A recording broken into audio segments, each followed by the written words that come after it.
It is a complete mangled mess of metal. I mean, it's twisted to the point that you cannot even recognize it. And I'm wondering whether that was, in fact, a train car or whether it is some other, vehicle or thing that this, train slid into, because there's a lot of action going around there with flashlights. It is an understandable question, actually, Lucy, because there are a lot of areas of wrecked cars and abandoned vehicles, almost looking like a scrapyard of sorts. As I say, I've traveled that route on many occasions on the Northeast Corridor. And so it is understandable that you wouldn't be able to tell whether it was necessarily part of the accident scene or just wrecked vehicles that have been there, for weeks, months, even years.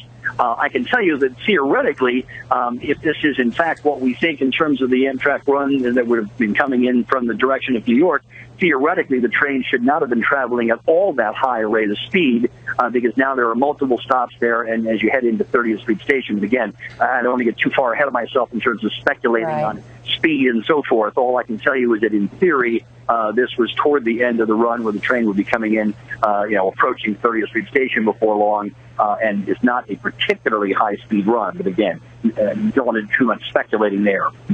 Exactly. Well, Bruce, we do know that the train was going from D.C. to New York City, and reports that we got was that the front of the train actually started to shake and then went off the rails. So yeah, you're right. We don't know what rate of speed it was traveling, but we can certainly see now there is a bit of a mangled mess. We're getting a better look now from Skyfox over this particular area, and just flashlights everywhere as these first responders are looking for anybody that might be have survived this particular accident.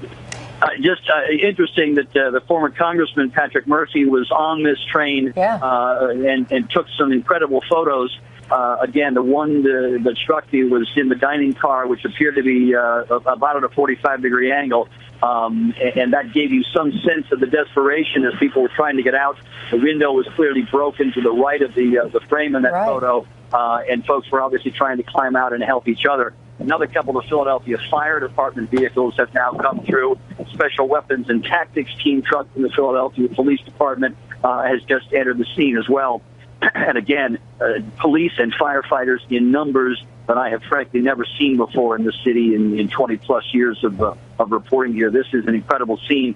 We actually see a train to our right coming across an overpass, some sort of, looks like a freight train of some sort, sort of an interesting and bizarre sight in the midst of all of this.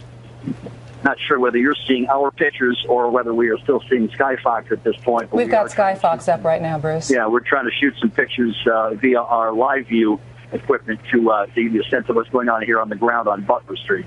All right, no problem. Well, Bruce, we appreciate that. And we know we want to give you some time to get in front of the camera.